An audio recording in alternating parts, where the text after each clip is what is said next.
Ladies and gentlemen, please welcome to the stage the co-founder of Moms for Liberty and the partner in galvanizing mama bears across the country, Tiffany Justice.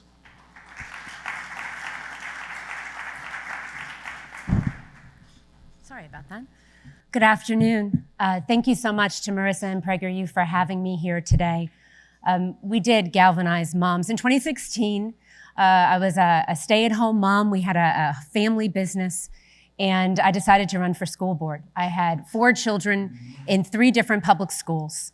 I had absolutely no idea what was happening inside of the schools and inside of that school district office. It was shocking to me to see the power and control that the teachers' unions had over our children. I would sit in bargaining sessions, and I would watch as the district would bargain for the district. I would watch as the teachers' union would have a hold of school board members.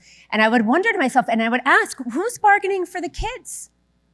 Who's bargaining for the parents? Who has the parents' back? And so it's been so incredibly important to have leaders all over the country rise up, moms and dads that are stepping up to serve in public office. A note on Dennis and what he's meant to Moms for Liberty. Our mission statement is to unify, educate, and empower parents to defend their parental rights at all levels of government.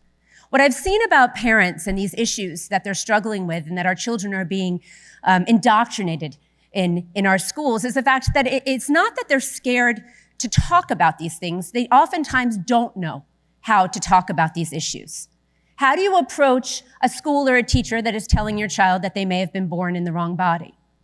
When Dennis spoke at our summit in Philadelphia, he was very brave. He walked across hundreds of protesters who were screaming at him, cursing at him. If you haven't seen him speak, that speech he gave at our summit, it was really quite funny because someone said, "Get effed," and he yelled back at them and said, "I do."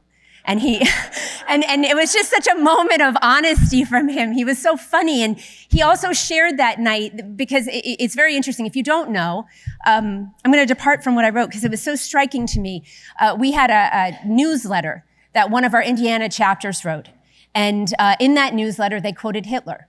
And they quoted him as a warning sign for what he had done to indoctrinate the youth in Germany.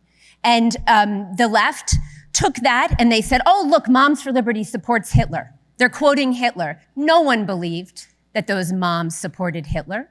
Of course not. That wasn't the case. But Dennis said that day, the left isn't just lying. They're liars. And they're lying to our children in our schools. And it's up to moms and dads to take a stand and to step up.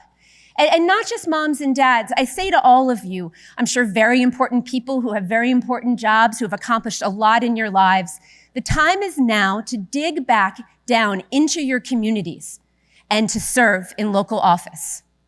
Serve on school board.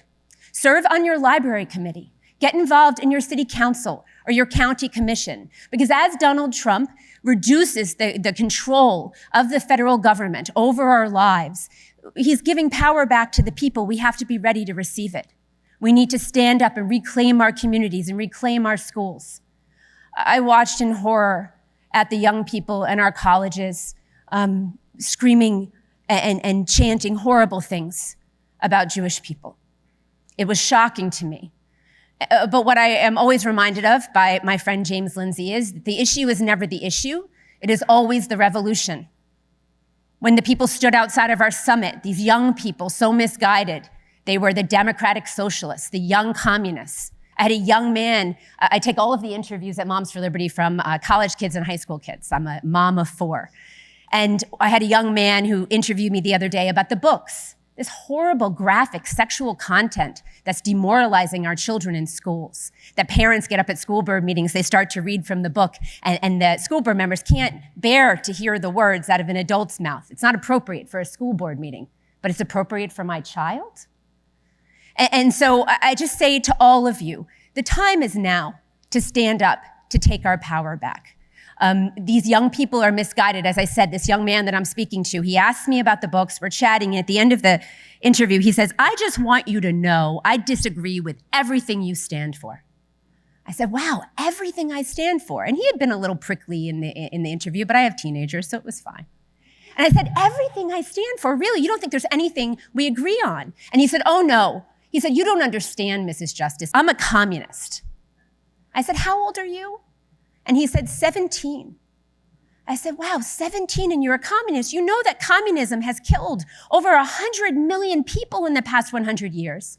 And he said, "Don't spew that right-wing talking points at me. I've read Marx and Engels. I'm a communist." He's not a communist. We've lost our way in America. We need to give our children the gift of a bright future, and we need to help them to see how incredible this country is and the values and the principles that we were founded on. So I thank you very much for having me today. I ask you, my call to action for all of you is run for office, register people to vote. President Trump is a wonderful leader. I'm so excited to have him in the White House, but he cannot take this country back alone. He needs all of us to stand up and fight too. Thank you.